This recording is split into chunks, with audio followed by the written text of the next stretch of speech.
ठीक है स्टूडेंट्स, आज हम पढ़ेंगे क्रिमिनल कोर्ट्स की हायरार्की, यानी कि क्रिमिनल जस्टिस सिस्टम में कोर्ट्स कैसे अरेंज होती हैं, कौन किसके नीचे है और कौन क्या कर सकता है। ये BNSS 2023 के सेक्शन 6 से 13 तक का मटेरियल है। UPPSC APO के लिए एक्सट्रीमली हाई यील्ड टॉपिक है। तो सबसे पहले section 6 classes of criminal courts. Her state में हाई कोर्ट और स्पेशल लॉज के अंडर बनी कोर्ट्स जैसे पॉक्सो कोर्ट, NDPS कोर्ट के अलावा क्रिमिनल कोर्ट्स की हायरार्की इस प्रकार होती है। 1. Courts of session, 2. Judicial magistrates of the first class JMFC, 3. Judicial magistrates of the second class JMSC, 4. Executive magistrates. अब यहाँ एक बहुत इंपॉर्टेंट पॉइंट है जो एग्जाम में डायरेक्टली पूछा जाता है। BNSS 2023 के आने से पहले CRPC में 2 अलग कैटेगरीज थीं, मेट्रोपॉलिटन मैजिस्ट्रेट्स और असिस्टेंट सेशन जजेस, लेकिन BNSS ने इन दोनों को कम्प्लीटली अबॉलिश कर दिया। अब पूरे देश में एक यूनिफॉर्म हायरार्की है। मेट्रोपॉलिटन सिटीज में भी वही जुडिशियल मैजिस्ट्रेट सिस्टम लागू होगा जो बाकी डिस्ट्रिक्ट्स में होता है। बिल्कुल सही। और स्टूडेंट्स, यहाँ रुककर एक क्वेश्चन, मेट्रोपॉलिटन मैजिस्ट्रेट्स को BNSS में क्यों अबॉलिश किया गया? क्योंकि पहले CRPC में बड़े शहरों जैसे दिल्ली, मुंबई के लिए अलग सिस्टम था, लेकिन BNSS का गोल है नेशनल यूनिफॉर्मिटी, यानी पूरे देश में एक जैसी जुडिशियल स्ट्रक्चर। इसीलिए मेट्रोपॉलिटन क्लासिफिकेशन हटा दी गई और सब कुछ स्टैंडर्ड जुडिशियल मैजिस्ट्रेट हायरार्की में इंटीग्रेट कर दिया गया। अब चलते हैं सेक्शन 7 टेरिटोरियल डिविजन्स पर। राज्यों को टेरिटोरियली कैसे डिवाइड किया जाता है, इसके रूल्स इस सेक्शन में हैं। 1. स्टेट। हर स्टेट या तो एक सिंगल सेशन डिवीजन होगा या मल्टीपल सेशन डिविजन्स में डिवाइड होगा। 2. सेशन डिवीजन और डिस्ट्रिक्ट। एक सेशन डिवीजन आमतौर पर एक डिस्ट्रिक्ट के बराबर होता है या फिर कई डिस्ट्रिक्ट्स मिलकर एक सेशन डिवीजन बना सकते हैं। 3. स्टेट गवर्नमेंट की power. State government in divisions और डिस्ट्रिक्ट्स की लिमिट्स या नंबर बदल सकती है, लेकिन only after consulting the high court. ये कंसल्टेशन मैंडेटरी है। 4. सब डिविजन्स। डिस्ट्रिक्ट्स को फर्दर सब डिविजन्स में डिवाइड किया जा सकता है। स्टेट गवर्नमेंट ये भी कर सकती है और उनकी लिमिट्स भी मॉडिफाई कर सकती है। 5. Continuity clause. BNSS लागू होने से पहले जो भी सेशन डिविजन्स, डिस्ट्रिक्ट्स या सब डिविजन्स एग्जिस्ट करते थे, वो सब लीगली इसी सेक्शन के अंडर बने माने जाएंगे। परफेक्ट। स्टूडेंट्स, यहाँ एक ट्रिकी एग्जाम क्वेश्चन आता है। क्या स्टेट गवर्नमेंट अकेले डिस्ट्रिक्ट की बाउंड्रीज चेंज कर सकती है? नहीं, ये एक कॉमन कन्फ्यूजन है। स्टेट गवर्नमेंट को हाई कोर्ट से मैंडेटरी कंसल्टेशन लेनी पड़ती है, ये ऑप्शनल नहीं है। बिना हाई कोर्ट के कंसल्टेशन के कोई भी टेरिटोरियल चेंज वैलिड नहीं होगा। अब सेक्शन 8 पर आते हैं, court of session. 1. Establishment. State government her session division के लिए एक कोर्ट ऑफ सेशन एस्टैब्लिश करने के लिए मैंडेटेड है। 2. अपॉइंटमेंट्स। सेशन जज की अपॉइंटमेंट स्ट्रिक्टली हाई कोर्ट करती है। एडिशनल सेशन जजेस भी हाई कोर्ट अपॉइंट करती है। हाई कोर्ट एक सेशन जज को किसी दूसरे डिवीजन के लिए एडिशनल सेशन जज के रूप में भी अपॉइंट कर सकती है। ये डुअल अपॉइंटमेंट पॉसिबल है। 3. Vacancy procedures. ये एग्जाम में बहुत पूछा जाता है। अगर सेशन जज का ऑफिस वेकेंट हो जाए तो हाई कोर्ट किसी एडिशनल सेशन जज को अर्जेंट एप्लीकेशंस हैंडल करने के लिए डेजिग्नेट करती है। अगर कोई एडिशनल सेशन जज अवेलेबल ना हो तो चीफ जुडिशियल मैजिस्ट्रेट JCJ ये रिस्पॉन्सिबिलिटी लेता है। अब कोर्ट ऑफ सेशन के बारे में एक और important concept, place of sitting. Standard rule, court वहां बैठेगी जहां हाई कोर्ट नोटिफिकेशन में स्पेसिफाई करे। एक्सेप्शन, अगर कोर्ट ऑफ सेशन को लगे कि कहीं और प्रोसीडिंग्स होल्ड करना पार्टीज और विटनेसेस के लिए कन्वीनियंट रहेगा तो वो रीलोकेट कर सकती है, लेकिन इसके लिए दोनों प्रोसिक्यूशन और अक्यूज्ड की एक्सप्लिसिट कंसेंट जरूरी है। यहाँ एक हिस्टोरिकल एग्जाम्पल है जो नोट्स में दिया गया है, केहर सिंह वर्सेस दिल्ली एडमिनिस्ट्रेशन, जिसमें ट्रायल तिहाड़ जेल के अंदर होल्ड की गई थी। स्टूडेंट्स, क्वेश्चन, क्या कोर्ट ऑफ सेशन प्रिजन के अंदर ट्रायल कर सकती है? हाँ, बशर्ते कोर्ट को जनरल कन्वीनियंस या सिक्योरिटी के लिए जरूरी लगे, प्रोसिक्यूशन और अक्यूज दोनों की कंसेंट हो। और सेक्शन 8 की एडमिनिस्ट्रेटिव पावर्स। सेशन जज एडिशनल सेशन जजेस के बीच केस वर्क डिस्ट्रीब्यूट करता है।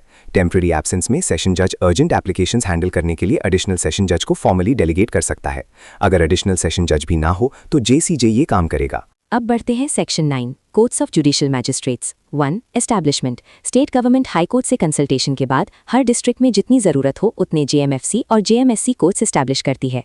2. Special courts. State government special case types के लिए स्पेशल कोर्ट सेटअप कर सकती है, जैसे NIA केसेस या specific economic offences. Important rule, जब स्पेशल कोर्ट एस्टैब्लिश हो जाती है उस लोकल एरिया में कोई भी दूसरा मैजिस्ट्रेट उन स्पेसिफिक मैटर्स में जुरिस्डिक्शन नहीं रखता। 3. Presiding officers. सभी कोर्ट्स के presiding officers exclusively high court appoint करती है। 4. सिविल जजेस को पावर्स। हाई कोर्ट किसी सिविल कोर्ट के जज को JMFC या JMSC की पावर्स कन्फर कर सकती है, यानी एक सिविल जज क्रिमिनल केसेस भी हैंडल कर सकता है अगर हाई कोर्ट उसे ये पावर दे। स्टूडेंट्स, यहाँ क्वेश्चन आता है, सिविल जज क्रिमिनल केसेस हैंडल कर सकता है? हाँ, हाई कोर्ट ऑफिशियली उसे JMFC या JMSC की पावर्स कन्फर कर सकती है। ये सेक्शन 9 का एक्सप्लिसिट प्रोविजन है। एक्सीलेंट। अब सेक्शन 10 चीफ जुडिशियल मैजिस्ट्रेट और additional chief judicial magistrate. Appointments. High court हर डिस्ट्रिक्ट में एक जेएमएफसी को चीफ जुडिशियल मैजिस्ट्रेट डेजिग्नेट करती है। हाई कोर्ट किसी भी जेएमएफसी को additional chief judicial magistrate ACJM appoint कर सकती है और उसे सीजेएम की सभी या स्पेसिफिक पावर्स दे सकती है। Sub divisional judicial magistrate SJM. किसी भी सब डिवीजन में हाई कोर्ट एक जेएमएफसी को एसजेएम डेजिग्नेट कर सकती है। एसजेएम अपने सब डिवीजन के दूसरे जुडिशियल मैजिस्ट्रेट्स का काम सुपरवाइज और कंट्रोल करता है, लेकिन एसीजेएम को नहीं। एसजेएम खुद सीजेएम के जनरल कंट्रोल में काम करता है। यहाँ स्टूडेंट्स एक चेन याद रखो। सेशन जज सबसे ऊपर डिस्ट्रिक्ट लेवल पर, सीजेएम सेशन जज के नीचे, एसीजेएम सीजेएम जैसी powers, SJM sub divisional level पर सुपरवाइज करता है सीजेएम के कंट्रोल में। अदर जेएम्स सीजेएम के नीचे सेशन जज के जनरल कंट्रोल में। अब बढ़ते हैं section 11 special judicial magistrates request और अपॉइंटमेंट। सेंट्रल या स्टेट गवर्नमेंट की रिक्वेस्ट पर हाई कोर्ट किसी ऐसे इंडिविजुअल को जेएमएफसी या जेएमएससी की पावर्स कन्फर कर सकती है जो गवर्नमेंट पोस्ट होल्ड करता हो या कर चुका हो, यानी रिटायर्ड गवर्नमेंट ऑफिशियल भी स्पेशल जुडिशियल मैजिस्ट्रेट बन सकता है। क्वालिफिकेशंस। हाई कोर्ट के रूल्स के अनुसार स्पेसिफिक लीगल क्वालिफिकेशंस और एक्सपीरियंस जरूरी है। टर्म लिमिट बहुत इंपॉर्टेंट एग्जाम पॉइंट। ये अपॉइंटमेंट मैक्सिमम 1 ईयर तक होती है। ये स्पेसिफिक केसेस या क्लास ऑफ केसेस के लिए एक लोकल एरिया में होती है। Students question, special judicial magistrate की अपॉइंटमेंट मैक्सिमम कितने समय के लिए हो सकती है? 1 ईयर एट अ टाइम। ये स्ट्रिक्ट लिमिट है, इससे ज्यादा नहीं। अब section 12 local jurisdiction of judicial magistrates. 1. Limits कौन डिफाइन करता है? सीजेएम हाई कोर्ट के कंट्रोल में ये डिसाइड करता है कि सेक्शन 9 या सेक्शन 11 के अंडर अपॉइंटेड मैजिस्ट्रेट किस जियोग्राफिकल एरिया में जुरिस्डिक्शन एक्सरसाइज कर सकता है। 2. Default rule. ये ट्रिकी है। अगर सीजेएम ने लोकल लिमिट्स एक्सप्लिसिटली डिफाइन नहीं किए तो मैजिस्ट्रेट की जुरिस्डिक्शन ऑटोमेटिकली पूरे डिस्ट्रिक्ट तक एक्सटेंड हो जाती है। 3. स्पेशल जुडिशियल मैजिस्ट्रेट अपने अपॉइंटेड लोकल एरिया में कहीं भी सिटिंग होल्ड कर सकता है। 4. Jurisdiction beyond district. अगर किसी मैजिस्ट्रेट की जुरिस्डिक्शन लीगली दूसरे डिस्ट्रिक्ट में भी क्रॉस करती है तो वहां कोर्ट ऑफ सेशन और सीजेएम का रेफरेंस उस एक्सटेंडेड डिस्ट्रिक्ट के कॉरेस्पॉन्डिंग अथॉरिटीज पर अप्लाई होगा। और finally section 13 subordination of judicial magistrates. ये सेक्शन पूरी हायरार्की की चेन ऑफ कमांड कंफर्म करता है। 1. CJM directly subordinate to session जज। 2. Every other judicial magistrate subordinate to CJM subject to session जज के general control. 3. Business allocation. CJM अपने subordinate judicial magistrates के बीच केस वर्क डिस्ट्रीब्यूट करने के लिए रूल्स ड्राफ्ट कर सकता है या स्पेशल ऑर्डर्स इशू कर सकता है। स्टूडेंट्स एक last important question, regular judicial magistrates किसको रिपोर्ट करते हैं? वो डायरेक्टली सीजेएम को रिपोर्ट करते हैं और सीजेएम खुद सेशन जज के नीचे होता है। ये हायरार्की याद रखना बहुत जरूरी है। तो स्टूडेंट्स पूरे सेक्शन 6 से 13 की एक quick revision chain. Section 6 courts. Section 14 executive magistrates. हर डिस्ट्रिक्ट में स्टेट गवर्नमेंट जितने चाहे उतने एग्जीक्यूटिव मैजिस्ट्रेट्स अपॉइंट कर सकती है। उनमें से एक को डिस्ट्रिक्ट मैजिस्ट्रेट बनाया जाता है। वो डिस्ट्रिक्ट एडमिनिस्ट्रेशन का चीफ एग्जीक्यूटिव हेड होता है। किसी एग्जीक्यूटिव मैजिस्ट्रेट को एडिशनल डिस्ट्रिक्ट मैजिस्ट्रेट एडीएम भी बनाया जा सकता है। एडीएम वो सारे पावर्स एक्सरसाइज करता है जो स्टेट गवर्नमेंट स्पेसिफिकली डायरेक्ट करे। अब एक इम्पॉर्टेंट पॉइंट, अगर डीएम का ऑफिस अचानक वेकेंट हो जाए तो क्या होगा? जो भी ऑफिसर टेम्परेरीली उस डिस्ट्रिक्ट की एग्जीक्यूटिव एडमिनिस्ट्रेशन संभालेगा वो ऑटोमेटिकली डीएम के सारे पावर्स और ड्यूटीज अज्यूम कर लेगा जब तक स्टेट गवर्नमेंट फॉर्मल ऑर्डर्स नहीं दे देती, यानी कोई पावर वैक्यूम नहीं होगा। अब sub divisional magistrate. State government किसी एग्जीक्यूटिव मैजिस्ट्रेट को किसी सब डिवीजन का इंचार्ज बनाकर उसे एसडीएम डेजिग्नेट कर सकती है। स्टेट गवर्नमेंट ये अपॉइंटमेंट पावर डायरेक्टली डीएम को डेलीगेट भी कर सकती है। डीएम खुद एग्जीक्यूटिव मैजिस्ट्रेट्स को सब डिविजन्स का इंचार्ज बना सकता है और हटा भी सकता है। और एक और बात, कमिश्नर ऑफ पुलिस को भी स्टेट गवर्नमेंट एग्जीक्यूटिव मैजिस्ट्रेट्स के पावर्स दे सकती है किसी एग्जिस्टिंग लॉ के अंडर। ये मोस्टली बड़े अर्बन कमिश्नरेट्स में होता है। अब स्टूडेंट्स एक सवाल पूछती हूँ, सेक्शन 15 के अंडर स्पेशल एग्जीक्यूटिव मैजिस्ट्रेट कौन बन सकता है? क्या कोई पुलिस ऑफिसर भी? बिल्कुल बन सकता है। यही सेक्शन 15 का अपडेटेड और इम्पॉर्टेंट प्रोविजन है। Section 15 special executive magistrates. State government किसी स्पेसिफिक जियोग्राफिकल एरिया के लिए या स्पेसिफिक फंक्शंस के लिए एग्जीक्यूटिव मैजिस्ट्रेट्स को स्पेशल एग्जीक्यूटिव मैजिस्ट्रेट अपॉइंट कर सकती है एक डिफाइंड टर्म के लिए। एलिजिबिलिटी में अब एक्सप्लिसिटली ऐड किया गया है, कोई भी एग्जीक्यूटिव मैजिस्ट्रेट या कोई पुलिस ऑफिसर जो रैंक में सुपरिंटेंडेंट ऑफ पुलिस या उससे ऊपर हो, उन्हें वो स्पेसिफिक एग्जीक्यूटिव मैजिस्ट्रेट पावर्स दिए जाते हैं जो स्टेट गवर्नमेंट जरूरी समझे। अब section 16 local jurisdiction of executive magistrates. DM state government के जनरल कंट्रोल के सब्जेक्ट ये तय करता है कि एग्जीक्यूटिव मैजिस्ट्रेट्स और स्पेशल एग्जीक्यूटिव मैजिस्ट्रेट्स किन लोकल लिमिट्स के अंदर अपने पावर्स एक्सरसाइज करेंगे। डिफॉल्ट रूल, अगर कोई स्पेसिफिक लिमिट्स रिस्ट्रिक्ट नहीं की गई हैं तो हर ऐसे मैजिस्ट्रेट का ज्यूरिसडिक्शन पूरे डिस्ट्रिक्ट में एक्सटेंड होगा, यानी रिस्ट्रिक्शन की जिम्मेदारी डीएम की है और बिना रिस्ट्रिक्शन के पूरा डिस्ट्रिक्ट उनका एरिया है। अब section 17 subordination of executive magistrates, यानी कौन किसके अंडर है। सभी एग्जीक्यूटिव मैजिस्ट्रेट्स एडीएम को छोड़कर डायरेक्टली डीएम के सबऑर्डिनेट हैं। जो एग्जीक्यूटिव मैजिस्ट्रेट किसी सब डिवीजन में काम कर रहा है वो एसडीएम के सबऑर्डिनेट है, लेकिन डीएम का जनरल कंट्रोल हमेशा बना रहता है। डीएम के पास अथॉरिटी है कि वो सबऑर्डिनेट एग्जीक्यूटिव मैजिस्ट्रेट्स के बीच बिजनेस डिस्ट्रीब्यूशन और वर्क एलोकेशन के लिए रूल्स या स्पेशल ऑर्डर्स बनाएं। पिरामिड याद करो students, top state government, middle DM, ADM, SDM, base regular executive magistrates. Perfect. अब मूव करते हैं सेक्शन 18 पब्लिक प्रोसिक्यूटर्स पर। ये सेक्शन बहुत ज़्यादा एग्जाम में आता है। हाई कोर्ट के लिए, हर हाई कोर्ट के लिए सेंट्रल या स्टेट गवर्नमेंट उस हाई कोर्ट से कंसल्टेशन के बाद एक पब्लिक प्रोसिक्यूटर पीपी अपॉइंट करती है। एडिशनल पब्लिक प्रोसिक्यूटर्स भी अपॉइंट किए जा सकते हैं। Delhi special provision NCT of Delhi के लिए सेंट्रल गवर्नमेंट पीपी और एडिशनल पीपीज अपॉइंट करती है दिल्ली हाई कोर्ट से कंसल्टेशन के बाद। ये एक नया और स्पेसिफिक इंक्लूजन है, एग्जाम में जरूर पूछा जाता है। डिस्ट्रिक्ट लेवल के लिए स्टेट गवर्नमेंट हर डिस्ट्रिक्ट के लिए एक पीपी जरूर अपॉइंट करेगी। एडिशनल पीपीज भी अपॉइंट कर सकती है। एक पीपी या एडिशनल पीपी को एक से ज़्यादा डिस्ट्रिक्ट्स के लिए भी अपॉइंट किया जा सकता है।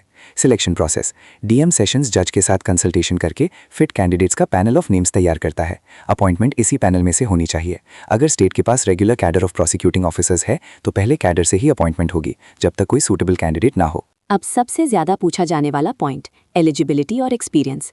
पीपी या additional PP minimum 7 years practice as an advocate, special public prosecutor minimum 10 years practice specific cases handle करने के लिए। निमोनिक याद करो, P7 S10, पीपी 7 साल, स्पेशल पीपी 10 साल 10। दो और इंपॉर्टेंट पॉइंट्स। विक्टिम का राइट, कोर्ट किसी विक्टिम को अलाउ कर सकता है कि वो अपना खुद का एडवोकेट रखे प्रोसिक्यूशन असिस्ट करने के लिए। Service calculation, PP, additional PP या असिस्टेंट पीपी के रूप में की गई सर्विस को एडवोकेट के रूप में प्रैक्टिस माना जाएगा। अब एक ट्रिकी क्वेश्चन स्टूडेंट्स, एपीपी बनने के लिए मिनिमम कितने साल की प्रैक्टिस जरूरी है? यही तो ट्रिक है। सेक्शन 18 में एपीपी के लिए कोई minimum years of practice prescribe नहीं की गई। पीपी के लिए 7 साल और स्पेशल पीपी के लिए 10 साल है, लेकिन एपीपी के लिए इस सेक्शन में कोई स्पेसिफिक मिनिमम नहीं दिया। स्टेट रूल्स अलग से अप्लाई होते हैं। एग्जैक्टली, यही कंफ्यूजन पॉइंट है एग्जाम में। अब section 19 assistant public prosecutors. State government हर डिस्ट्रिक्ट में एक या अधिक एपीपीज अपॉइंट करती है, स्पेसिफिकली कोर्ट्स ऑफ मजिस्ट्रेट्स में प्रोसिक्यूशन कंडक्ट करने के लिए। सेंट्रल गवर्नमेंट भी एपीपीज अपॉइंट कर सकती है अपने केसेस के लिए मजिस्ट्रेट कोर्ट्स में। इमरजेंसी सिचुएशन, अगर कोई एपीपी अवेलेबल नहीं है किसी स्पेसिफिक केस के लिए तो डीएम किसी भी पर्सन को एपीपी अपॉइंट कर सकता है, लेकिन अब इसके लिए स्टेट गवर्नमेंट को मैंडेटरी 14 डेज का नोटिस देना जरूरी है। और पुलिस ऑफिसर को एपीपी बनाने की कंडीशंस, ये बहुत एग्जाम फेवरेट पॉइंट है। एक पुलिस ऑफिसर एपीपी बन सकता है, लेकिन सिर्फ तब जब दोनों कंडीशंस पूरी हों। उसने उस स्पेसिफिक ऑफेंस की इन्वेस्टिगेशन में कोई पार्ट नहीं लिया हो, वो रैंक में इंस्पेक्टर से नीचे ना हो। दोनों कंडीशंस एक साथ जरूरी हैं, कोई एक नहीं। अब लास्ट और very detail section, section 20 directorate of prosecution. Structure, state government directorate of prosecution establish करती है स्टेट लेवल पर। नया प्रोविजन, अब हर डिस्ट्रिक्ट में भी district directorate of prosecution establish करना मैंडेटरी है। क्वालिफिकेशंस ये अपग्रेडेड है। डायरेक्टर या deputy director minimum 15 years practice as an advocate, पहले 10 साल था, ये इंक्रीज किया गया है। या सेशंस जज के रूप में service. Assistant director minimum 7 years practice as an advocate या जुडिशियल मैजिस्ट्रेट फर्स्ट क्लास के रूप में service. Administrative control, director directorate का हेड होता है और directly home department of state के एडमिनिस्ट्रेटिव कंट्रोल में काम करता है। सबऑर्डिनेशन हायरार्की, हाई कोर्ट्स में काम करने वाले प्रोसिक्यूटर्स सेक्शन 18, डायरेक्टर की सबऑर्डिनेट। डिस्ट्रिक्ट कोर्ट्स के प्रोसिक्यूटर्स सेक्शन 18 और एपीपी सेक्शन 19, डेप्यूटी या असिस्टेंट डायरेक्टर्स की सबऑर्डिनेट डिस्ट्रिक्ट लेवल पर। अब सबसे important, monitoring hierarchy based on punishment severity. ये फॉर्मूला याद करो students, D10, DD10, AD less. Director वो केसेस मॉनिटर करता है जिनमें पनिशमेंट 10+ years, लाइफ इंप्रिजनमेंट या डेथ हो। प्रोसीडिंग्स एक्सपीडाइट करता है, अपील्स पर एडवाइस करता है। डेप्यूटी डायरेक्टर वो केसेस मॉनिटर करता है जिनमें पनिशमेंट 7 से 10 साल के बीच हो। पुलिस रिपोर्ट्स, चार्जशीट्स या फाइनल रिपोर्ट स्क्रूटनाइज करता है। असिस्टेंट डायरेक्टर वो केसेस मॉनिटर करता है जिनमें पनिशमेंट 7 से कम हो। दो और इंपॉर्टेंट पॉइंट्स जो एग्जाम में आते हैं। Overriding power, director, deputy director या असिस्टेंट डायरेक्टर के पास ओवरराइडिंग पावर है कि वो कोर्ट के अंडर सभी प्रोसीडिंग्स डील करें और उनके लिए रिस्पॉन्सिबल रहें। एक्सक्लूजन, ये सारे प्रोविजंस एडवोकेट जनरल पर अप्लाई नहीं होते जब वो पब्लिक प्रोसिक्यूटर की फंक्शंस परफॉर्म कर रहे हों।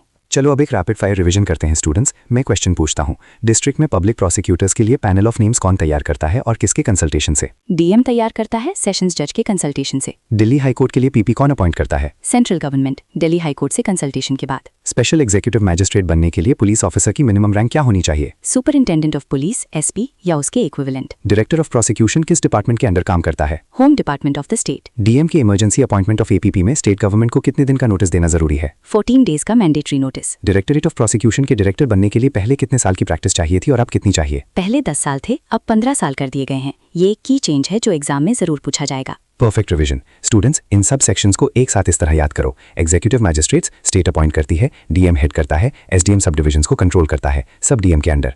PP is equal to 7 years, special PP is equal to 10 years, director is equal to 15 years, assistant director is equal to 7 years. Monitoring का formula, Delhi central government appoint करती है PP को, police has APP, inspector rank plus no investigation involvement, दोनों conditions mandatory. 14 days notice DM की emergency APP appointment में।